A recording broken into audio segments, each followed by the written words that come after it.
Hi guys, Milok Tarot here. Welcome back po for your kapalaran sa pag-ibig. Para po ito sa mga fire signs, Aries, Leo, and Sagittarius. Maglalagay na lang po ako ng timestamp sa may description box para po mapuntahan niyo ang inyong zodiac signs. Pero syempre, this is a general reading kaya hindi po lahat ay makaka-relate. Okay, so we will start po with Aries. Ano kaya yung posibleng pagdaraanan ng mga Aries sa mga susunod na mga araw? We have here the Queen of Swords, the Ace of Coins, the Tower, the Ten of Cups. Okay, so mukhang merong kaguluhan na mangyayari na pwedeng ma-shake yung relationship ninyo na dalawa. Pwedeng may isang tao, third party na involved. Pero itong third party na to, not necessarily na kabet or other na karelasyon.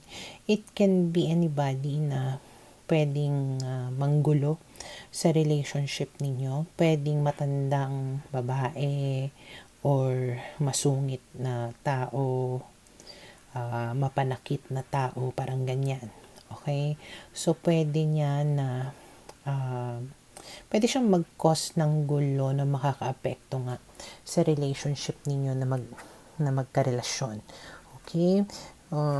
We have here the Lovers, the World card, lalong-lalo na kung halimbawa na itong person mo ay malayo sa'yo. Now, yung ilan sa inyo, pwede na third party ito. Okay? Na pwedeng kalaguyo niya doon or jowa niya doon habang ikaw ay nandito sa, habang ikaw ay nasa malayong lugar. Pwedeng sasabihin niya na ginawa niya lang yun kasi nalulungkot siya. Okay? Ngayon, hindi ko lang sure exactly kung ano yung gulo na mangyayari. Pero, parang meron kang marirealize dahil sa kaganapan na ito. Okay, and then we have here the King of Coins, the Six of Wands, and the Empress. Pwedeng mas mapatibay yung relationship ninyo. Pwedeng mas maging committed siya sa'yo. Pwedeng dahil dito mas mabibigyan kanya ng panahon or priority, ganyan. Or pwedeng mas mangingibabaw sa'yo yung parang yung pride mo or yung parang pagiging kampante mo sa sarili mo na ayaw mong paapekto dito sa nanggugulo na ito or sa gulo na mangyayari. Okay? So, yun yung positive side na pwedeng mangyari. Not unless siguro talagang papaapekto kayo doon sa outside na force or sa tao na nanggugulo na ito. Okay? And then we have here the Two of Cups and the Fool. So, ang mangyayari, maybe the both of you will come to an agreement or a resolution na wag na natin yung isipin, wag na tayong magpaka-stress doon, wag tayong magpa-apekto doon sa tao na yon. Ang mahalaga ay nagmamahalan tayo, nagkakaintindihan tayong dalawa. Okay? And then we have here the Knight of Wands. So, in a way, mas magiging stronger ka dito or stronger yung relationship ninyo in fighting off those negativities away.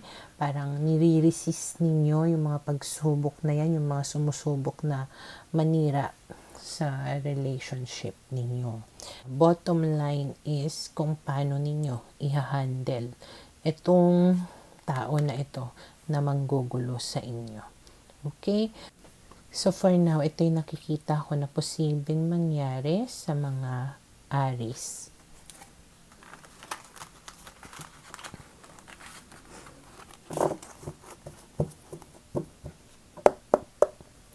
Para sa mga Leo, okay, let's see, ano kaya yung posibleng pagdaraanan ng mga Leo sa mga susunod na mga araw.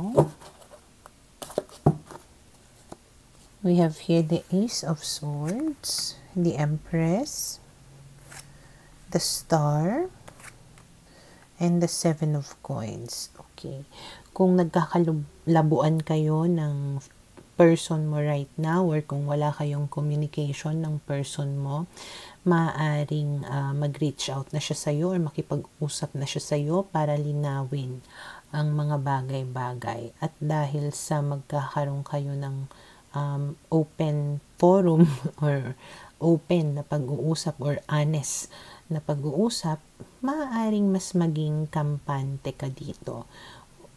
Nakikita ko dito na parang mas naging hopeful ka or nabuhayan ka ng loob, nabigyan ka ng pag-asa na maybe meron pang magandang kahihinatnan itong connection na ito. With the Seven of Coins here, pwede sinasabi na meron nga na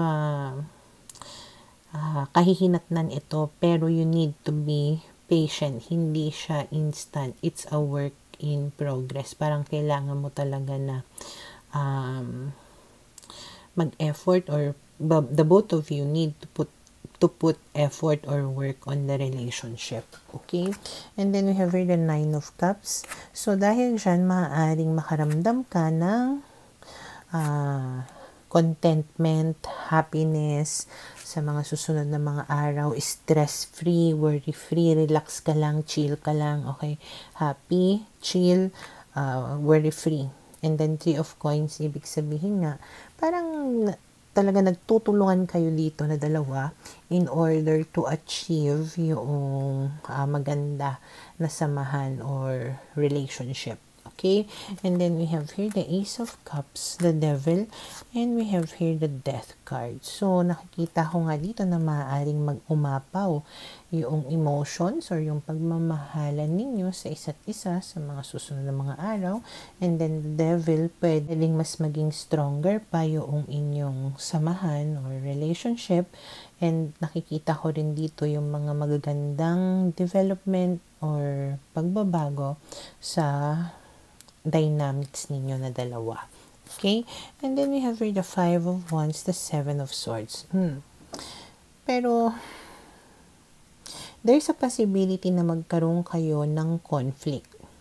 Kung halimbawang isa sa inyo ay may gawin na kasinungalingan or parang naglilihim. Okay? So, kailangan, pag nag-usap kayo na dalawa, talagang kailangan ilatag ninyo na lahat para hindi na naman kayo dumating sa point na biglang meron na namang issue na mauungkat or sikreto na mabubunyag na pwede na naman na pagmulan ng pag-aaway ninyo na dalawa. Okay, so kailangan open talaga kayo sa isa't isa. And then we have here the Six of Coins. Ibig sabihin, pag nangyari yun, pag nagawa ninyo na yun, parang nagkakaroon talaga dito ng bigayan or give and take na i-provide ninyo sa isa't isa kung ano yung mga gusto sa relationship para ito ay mas mapatibay pa. Okay? So, for now, ito yung nakikita ko na posibleng mangyari sa mga Leo.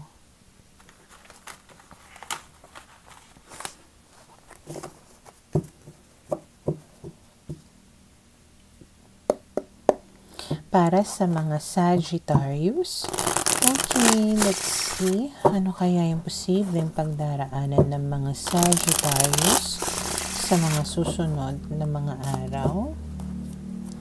We have here the Wheel of Fortune, the Fool, the Two of Cups, and the King of Wands. Okay, so maaaring magkaroon ng mga pagbabago sa mga susunod na mga araw. There can be a new beginning for you, new love team, new love, okay, or new partner, okay, na pwedeng sobrang attracted sa'yo or sobra yung attraction ninyo sa isa't isa. Ang problema nga lang dito, medyo hindi ko nakikita pa yung commitment. Okay, parang siguro parang flirting stage pa lang or getting to know each other stage, ganyan yung nadi-develop pa lang yung feelings ninyo sa isa't isa.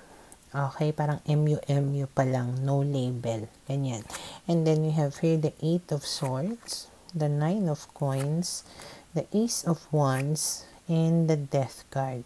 Ayun nga lang, yung disadvantage nito, maaaring you may feel helpless or parang pwedeng matrap ka sa isang sitwasyon na hindi mo naman talaga gusto.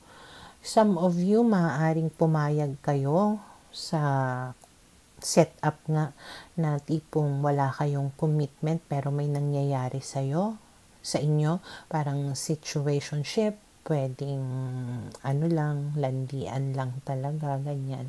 Okay, na single kayo pero may nangyayari sa inyo na dalawa, and because of that, nagiging helpless ka, nanghihina ka, wala kang magawa. Okay? So, we have here the Death card. Pwedeng may magtapos. Okay? Or pwedeng tapusin mo yung sitwasyon na to or pwedeng siya yung tatapos sa sitwasyon na ito. Again, magkakaroon din ng pagbabago. Okay? And then we have here the Page of Wands, the 4 of Coins, and the 7 of Swords. Pwede kasi na ikaw, dahil sa pwedeng nai-inlove ka na, or nahihirapan ka na, doon sa sitwasyon ninyo na dalawa, pwedeng mas maging demanding ka dito, pwedeng mas maging clingy ka, ganyan, obsessed, to an extent na pwedeng may masakal or masasakal siya, ganyan. Kaya tipong may mga bagay na hindi niya sasabihin sa'yo or may mga bagay na gagawin siya na hindi maganda. Okay? And then we have here the Page of Coins and the 7 of Cups. Yeah. So, may possibility na merong ibang tao na ma-involve na hindi lang pala kayo yung ka-situationship niya, na meron siyang ibang option, lalong-lalo na kung itong person na ito ay Earth sign, Taurus, Virgo, Capricorn. Okay, and then we have here the 10 of Wands. At dahil dyan, magkakaroon ng mga problema or sobrang mai-stress ka about the situation. Okay, so maybe bago ka pa man humantong doon, ay itigil mo na. Okay, lalong-lalo na kung itong tao na ito ay hindi naman maibibigay sa'yo kung ano yung gusto mo or kung hindi siya makakapag-commit sa iyo. Okay? So, for now, ito yung nakikita ko na posibleng mangyari sa mga Sagittarius.